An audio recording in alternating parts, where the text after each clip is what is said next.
Hai,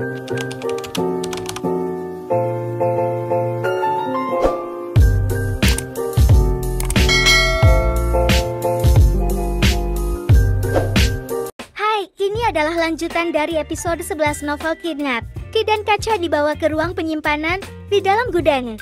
Kaca memperhatikan Ki yang tangannya masih gemetar mencoba menarik nafas dalam-dalam agar gejala PTSD-nya mereda. Ki duduk dengan kepala tertunduk dan memijat lembut telapak tangannya seperti yang dilakukan Min untuknya. Kaca memandang Ki dengan ekspresi bersalah, melihat Ki masih belum pulih dari ketakutannya terhadap tembakan. Iya, sejak itu kondisiku tidak kunjung membaik sama sekali. Mengamati Ki dengan seksama, Kaca melihat tangan Ki masih gemetar dan kesedihan muncul di wajah ayahnya. Ketika dia mengamati tubuhnya, semakin Ki melihat luka yang baru mengering, memar akibat kekerasan fisik.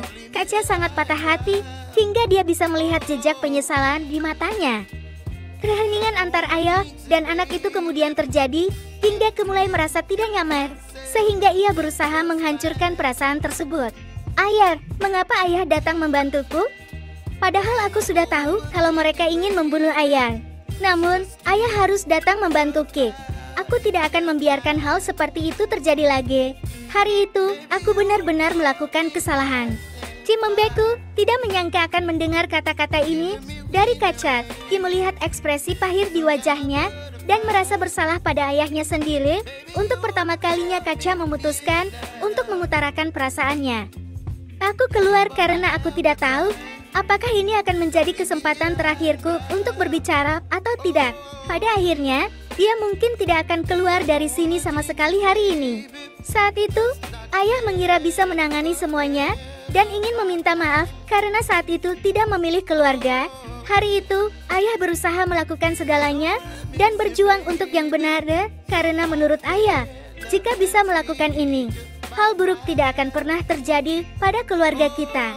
Namun pada akhirnya, sang ayah menghancurkan keluarga itu dengan tangannya sendiri. Entah dulu atau sekarang, ini semua salahku, tapi aku ingin kamu mengetahuinya, apapun yang terjadi. Tapi ayah tidak akan pernah menyerah pada orang lain. Lucu, aku selalu berpikir bahwa aku menginginkan orang lain yang membantuku, bukan ayahku.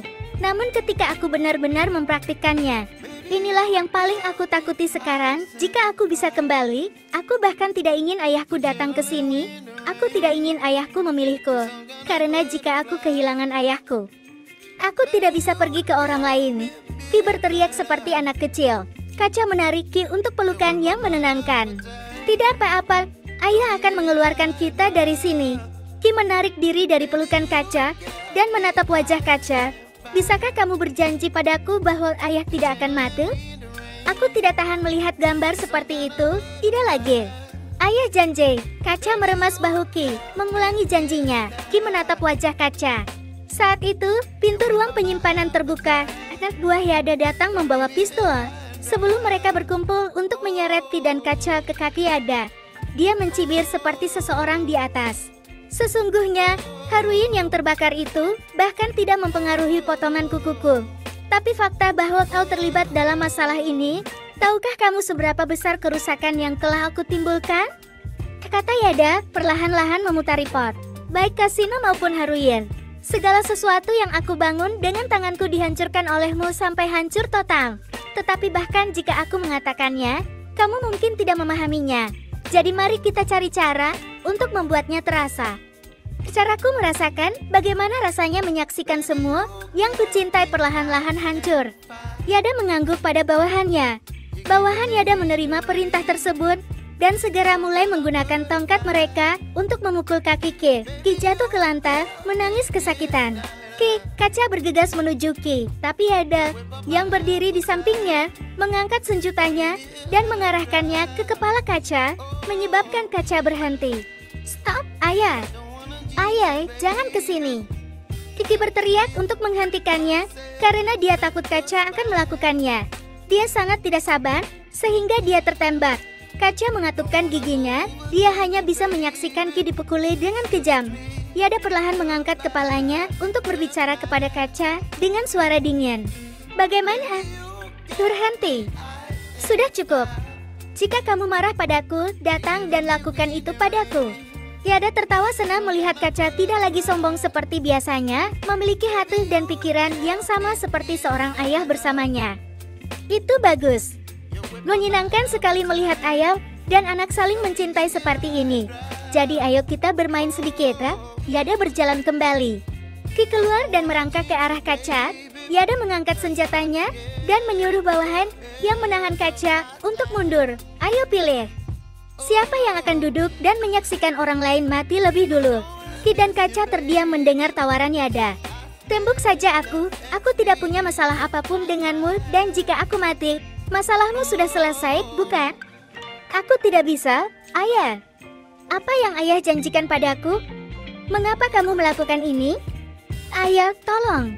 Ki ingin memohon kepada ayahnya agar tidak melakukan hal tersebut ya. Namun dia sangat terluka dan takut hingga tidak bisa berbicara. Ki hanya bisa menggelengkan kepala dan menangis seperti orang patah hati. Karena jika dia tahu akan seperti ini, Ria tidak akan pernah meminta ayahnya untuk memilihnya. Dia tidak akan keras kepala, merasa terluka seperti anak kecil. Apa yang harus dia lakukan?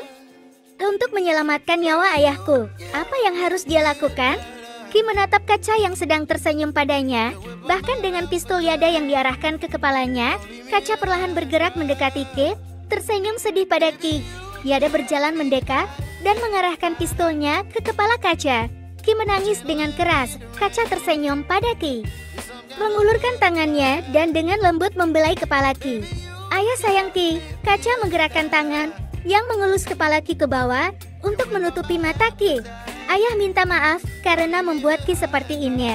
Ki hanya bisa menangis, menggelengkan kepala, tidak mau menerima apa yang telah terjadi. Tidak. Aku tidak menginginkannya, ayah. Aku tidak menginginkannya. Ki bahkan tidak bisa berbicara. Kaca tersenyum sedih, menerima kenyataan yang akan terjadi. Segalanya sepertinya akan segera berakhir. Namun kemudian terdengar suara sepeda motor dan suaranya semakin dekat. Yada merasa ada yang aneh. Min mengendarai sepeda motor yang dia temukan di area tersebut dan bergegas menuju gudang. Pukul semua anak buah Yada yang menghalangi hingga semuanya harus menyingkir. Kaca memanfaatkan momen ketika semua orang terkejut. Jalan masuk dan ambil Ki kembali dari Yada. Min memandang Ki. Aku melihat seluruh tubuh Ki terluka dan wajahnya marah. Ia mengendarai sepeda motornya dan mengitari Yada seolah mengancam. Yada melihatnya dan pelaku berteriak dengan marah tambuk. Yada dan bawahannya menumbakkan senjata ke arah Minda. Namun sekuat apapun, dia menumbat, dia tidak kena karena anak buahnya takut pelurunya melesat dan mengenai Yada. Dan takut Yada akan melesat dan menabraknya sehingga tidak fokus pada Min yang sedang berkeliling dengan sepeda motornya. Maka Yada pun mengubah bidikannya dan malah menembus ke arah ban motor Min. Sepeda motor kehilangan kendali. Min memutuskan untuk turun dari sepeda motornya, membiarkannya meluncur dan mengenai Yada dan bawahannya. Semua orang berpencar dan lari ke arah yang berbeda. Di tengah kekacauan Kaca pergi berperang dan merampas senjata bawahan Yada. Satu orang datang dan mengambil satu silinder. Adapun Min yang melihat Ki sangat ketakutan, dia bergegas masuk. Mari kita rangkul Ki. Ki, tidak apa-apa, aku di sini sekarang. Kamu akan aman, bisik Min. Ki berusaha tegar, mengangguk menanggapi kata-kata Min. Min ambil Ki dan kabur duluan. Di sini, aku akan menanganinya sendiri. Tidak, aku tidak akan melakukannya lagi. Tapi Ki dengan keras kepala menolaknya. Min, bawa Ki pergi. Min melihat sekeliling dan melihat bawahan Yada telah berkumpul. Jumlah mereka lebih banyak daripada yang bisa mereka tangani. Kamu pergi ke tempat yang aman dulu. Apil, Pijamas dan Piswek akan kembali dan membantu ayahmu, bisik Min kepada Ki. Lalu buru-buru mengeluarkan Ki. Ki mencoba menahan diri, namun dia tidak bisa melawan kekuatan Min. Kaca membuka jalan bagi semua orang yang bergegas menyerang Min dan Ki dengan tepat. Min dan Ki berlari hingga mereka hampir sampai di pintu keluar. Sementara itu, Yada dan bawahan lainnya pun ikut turun tangan. Kaca melihat ini dan mengangkat senjatanya, menarik jauh dan langsung menuju Yada. Namun ternyata pistolnya kehabisan amunisi. Yada tertawa puas sebelum mengambil pistol bawahannya dan mengarahkannya ke Ki. Min melihatnya, jadi dia menarik Ki untuk bersembunyi di belakang dirinya dan mencoba mendorong Ki untuk bersama Kaca. Namun kemudian ujung laras sena pun bergeser dan berubah arah. Karena tujuan Yada sebenarnya bukan Ki tapi kaca. Aku kehilangan kesenanganku, katanya pelan sambil berjalan masuk. Semakin dekat ke kaca, ujung jarinya terangkat dan berputar ke pelatuk. Dalam sepersekian detik, Yada hendak menarik pelatuknya. Ki memutuskan untuk terjun, mendorong Yada hingga kehilangan kendali. Sementara kaca dan Min tertegun Yada, kembali kunci Ki dan langsung menodongkan pistol ke kepala Ki. Ki, kaca dan Min berteriak bersamaan. Yada mengencangkan kuncian di leher Ki hingga Ki mulai merasa sulit bernapas. Sementara itu, siren dari hampir 10 mobil polisi berbunyi. Yada menodongkan pistol ke kepala Ki. Letakkan senjatanya, Nona Yada. Polisi telah mengepung Anda. Tiger yang memimpin polisi menangkap Yada berteriak dari belakang. Tiger menodongkan pistol ke Yada. Polisi bergegas masuk dan mengepungnya bersama James yang mengambil ponselnya untuk merekam video membantu melestarikan lebih banyak bukti, agar Yada tidak bisa melawan dan tidak kabur lagi jika ditangkap. Lewat sini, polisi menyerbu masuk dan mengepung semua orang. Jadi bawahan Yada meletakkan senjata mereka dan mengangkat kedua tangan, bersamaan dengan berlutut di lantai sebagai tanda menyerah. Serahkan dirimu. Hukuman yang berat akan menjadi lebih ringan. Bujuk kaca. Akhirnya Yada menurunkan senjatanya. Kaca dan Min perlahan bergerak berputar-putar. Semakin dekat dengannya hingga ia hampir dekat dengan tubuh Yada. Ki menatap mata Min. Min dan Ki menggunakan momen itu untuk melarikan diri dan menemukannya menunggu untuk menerimanya. Karena dia tidak percaya Yada bahkan sedikit pun, karena tidak ada jalan keluar.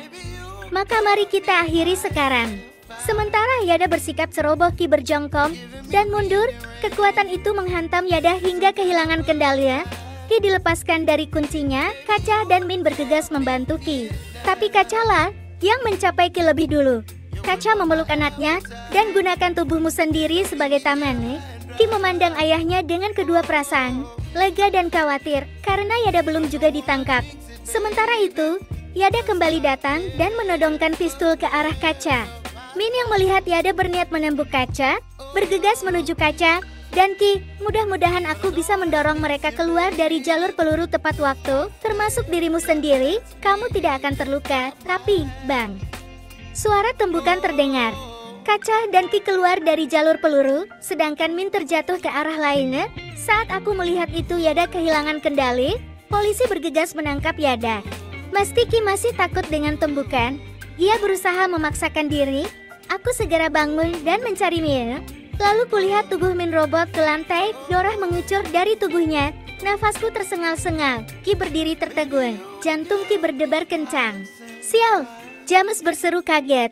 Buruan lari masuk menemui Min dulu. Aku tidak menginginkannya. Aku tidak menginginkannya lagi. Dia tidak bisa kehilangan orang seperti ini lagi. Ki tidak tahu apakah dia harus buru-buru memeriksa kondisi Min saat ini atau dia mau. Aku akan memanfaatkan momen ini selama mungkin, karena aku takut jika yang terjadi adalah dia telah kehilangan Min. Dia tidak tahu seberapa besar dia bisa menerima kebenaran. Tapi meski begitu, Ki memaksakan dirinya untuk berdiri dengan tubuh masih gemetar karena ketakutannya. Bahkan cara bernapas Ki pun benar-benar terlupakan. Tubuh tanpa perlahan-lahan mendapatkan kekuatan. Dia memaksakan diri untuk berjalan ke arah Min secara perlahan hingga dia melihat kondisi Min. Rasa sakitnya melonjak hingga dia hampir tidak bisa mengeluarkan suara. Ki meremas tangannya dengan erat dan coba panggil nama sang kekasih.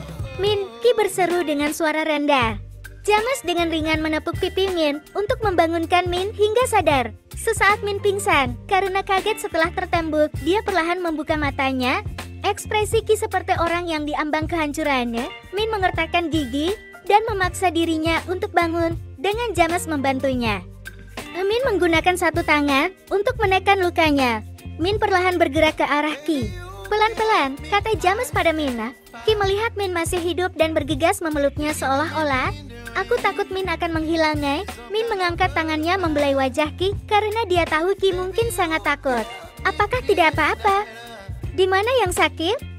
Min bertanya dengan suara rendah. Ki menangis lebih keras dari sebelumnya karena meski di saat seperti ini, Min masih lebih mengkhawatirkan dirinya daripada dirinya sendiri. Min, kamu jangan takut. Aku baik-baik saja. Aku baru saja tertembak dan terserempet. Tidak apa-apa, Min menarik Ki untuk dipeluk. Wajahnya terpaksa menahan rasa sakitnya sendiri, lalu dia memeluk dan menghibur Ki. Ki memeluk kembali dan kemudian berteriak. Benarkah? Benar, jawab Min. Min memeluk Ki erat dan membenamkan wajahnya di bahu Ki yang masih tak bisa berhenti menangis. Dia menghibur Ki tanpa merasa bosan. Kaca berdiri memandangi gambar di depannya dan menyadari bahwa mereka berdua seberapa besar cinta orang satu sama lain. Bersambung.